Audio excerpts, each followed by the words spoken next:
இன்றைக்கி டெல்லியில் போய் சரவணமருது சவுந்தரபாண்டி சார்பாக எங்கள் அம்மா அந்த விருது பெற்றுட்டு வந்திருக்காங்க.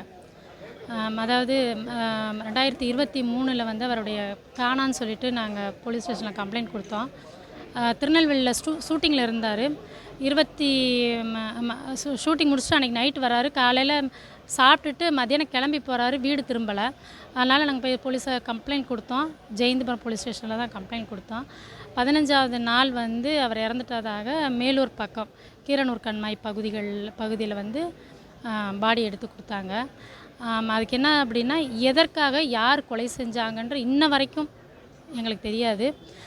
அவங்க எஃப்ஐஆர் என்ன போட்டிருக்காங்க அப்படின்னா, அவங்க அந்த கைது செஞ்சவங்க என்ன சொன்னாங்களோ அதை பதிவு பண்ணி வச்சுருக்காங்க. இன்ன வரைக்கும் எங்ககிட்ட எங்கள் குடும்பத்தை கூப்பிட்டு இது இப்போ வந்து ஜெயந்திபுரத்துலேருந்து மேலூருக்கு போலீஸ் ஸ்டேஷனுக்கு வந்து கேஸ் மாறிடுச்சு அப்படின்னா, அந்த பகுதியில் கொலை நடந்தனால அங்கிட்டு மாறிடுச்சு அப்படின்னு சொல்லிட்டு இப்போ கேஸ் வந்து மேலூர் ஸ்டேஷனில் தான் இருக்குது. அவர் 1.5 வருட காலங்களுக்கு அப்புறம் டிஎன்ஏ டெஸ்ட் நடந்திருக்கு. இது வரைக்கும் அவருடைய வழக்கில் வந்து டிஎன்ஏ டெஸ்ட் மட்டும்தான் நடந்திருக்கு. வேறு எந்த ஒரு விசாரணையும் நடக்கலை. இன்னும் எங்கள் குடும்பத்தை வந்து காவல்துறையினர் அணுகி எந்த ஒரு விசாரணையும் நடத்தலை. எங்களுடைய கோரிக்கை என்ன அப்படின்னா, சரவணமருது சவுந்தரபாண்டி எதற்காக கொலை செய்யப்பட்டார், அதோட உண்மைத்தன்மை, யார் கொலை செஞ்சாங்க, இது ஒன்று. அதாவது நாங்கள் இந்த நேரத்தில், அதாவது ஒரு குடும்பமாக, ஒரு ஏழ்மையான குடும்பத்தில் பிறந்து தன்னுடைய விடாமுயற்சியில் வந்து இன்றைக்கி இந்தியாவோட உச்சத்தில் நிற்கக்கூடியவர் சரவணமருது சவுந்தரபாண்டி.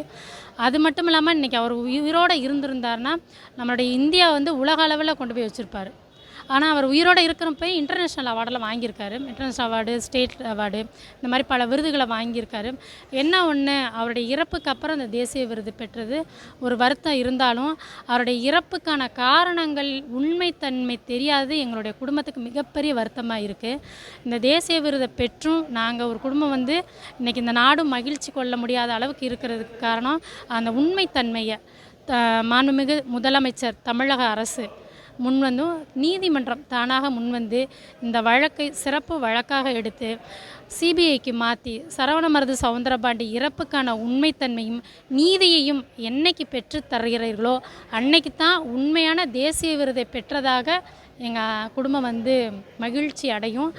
இன்னொன்று, எங்கள் அம்மா வந்து இந்த ஒரு விருது வந்து வாங்கும்போது அவங்களுக்கு வந்து ஒரு தேசிய விருதுன்றது மிகப்பெரிய விருது. எத்தனையோ ஒரு சாதனையாளர்கள் இன்னும் அந்த விருதை வாங்க முடியலைன்ற தவிப்பில் இருக்கக்கூடியதில் ரொம்ப கொஞ்சம் வயசுன்னு அவர் கல்யாணம் கூட ஆகலை. மிக குறுகிய வயசில் வந்து ஒரு தேசிய விருது வாங்கியிருக்காரு அப்படின்றது பெருமை தான். நம்மளுடைய மதுரை மண்ணுக்கு மிகப்பெரிய பெருமை, மதுரைக்கு மிகப்பெரிய பெருமை சேர்த்துருக்காரு. ஆனால் அந்த சந்தோஷத்தை கூட எங்கள் அம்மா வந்து மேடையில் ஜனாதிபதி முன்னாடி போய் நிற்கும்போது ஒரு மனக்கலக்கத்தோடு தான் போய் வாங்கினாங்க. அதனால் என்ன சொல்கிறோம் அப்படின்னா, இன்றைக்கி அரசு வந்து எங்களுக்கு உதவி செய்யணும். அதாவது எங்களுக்கு ஆள் பலம், பணபலம் எதுவுமே கிடையாது. எங்கள் அப்பா வந்து ஒரு பஸ் கண்டக்டரு.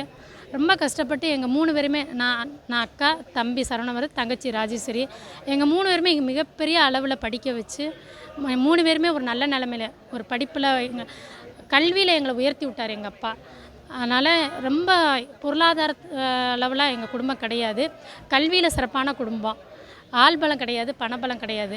அதனால் அரசு வந்து எங்கள் அம்மாவையும் சரவணமருது சவுந்தரபாண்டிக்கான இறப்புக்கான உதவியும், அதாவது நீதியும் பெற்றுக் கொடுத்தாங்கன்னா மகிழ்ச்சியாக இருக்கும்.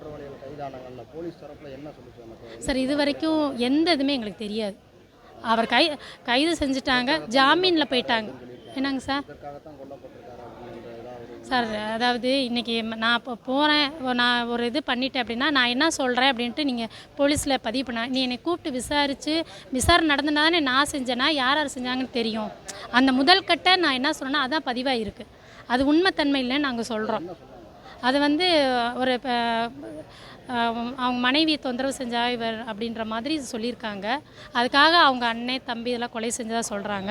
ஆனால் சார், திருநெல்வேலியில் இருந்தவர், திருநெல்வேலியில் ஷூட்டிங்கில் இருந்தவர் எப்படி சார் அந்த மேலூர் பக்கம் கொத்தனார் வேலை பார்த்தாராம், கொத்தனார் வேலை பார்த்து அங்கே தங்கியிருந்தாராம், அங்கே போய் அவங்க மனைவி இதை எந்த இதுலேயுமே ஒத்து வர மேடம். இப்போ 2.5 வருஷமாக இருக்குது, இன்ன வரைக்கும் எந்த ஒரு விசாரணையும் நடக்கலை. 2023 இறந்துட்டார். இன்னும் 3ன்றாங்க. இன்னும் அது முழுமையான எங்களுக்கு அது தெரியலை சார். அதாவது அவங்கள கைது பண்ணியிருக்காங்க, ஜாமீனில் விட்டுருக்காங்க. அது மட்டும்தான் எங்களுக்கு தெரியுமே தவிர குற்றவாளிகளை கைது பண்ணியிருக்காங்க அது மட்டும் தெரியும். இல்லை போலீஸ் சார் அது மூலம் வந்து அவங்க விசாரணை காவல்துறை நடத்தினா கொடுத்த தான் இப்போ நான் சொல்கிறதெல்லாம் உண்மையாயிருமா, அவங்க சொல்கிறதெல்லாம் கைது பண்ணா உண்மையாயிருமா? நான் அவங்க தான் குற்றவாளின்னு சொல்லலை, அவங்க குற்றவாளி இல்லைன்னு சொல்லலை. நீதிமன்றம் விசாரணை நடத்தினா மட்டும்தான் உண்மைத்தன்மை வெளியே வரும். இன்ன வரைக்கும் எந்த ஒரு விசாரணையும் நடக்கலை. அதனால் வந்து நான் வந்து யாருன்னு சொல்ல சந்தேகத்தின் வேணாம். அடிப்படையில் அவங்க கைது பண்ணியிருக்காங்கல்ல. வேணும் அப்படின்னு தான் கேட்குறோம், நாங்கள் கோரிக்கையே கேட்குறோம். ஆமாம், சந்தேகத்தின் அடிப்படையில் இன்னும் இது வந்து இதுக்கு சம்மந்தப்பட்டது மட்டும் கிடையாது. அவருடைய கொலை வந்து ஒரு பெண் மூலம் நடந்தது அப்படின்றத வந்து முழுத்தன்மையாக நாங்கள் ஏற்றுக்கிற முடியாது.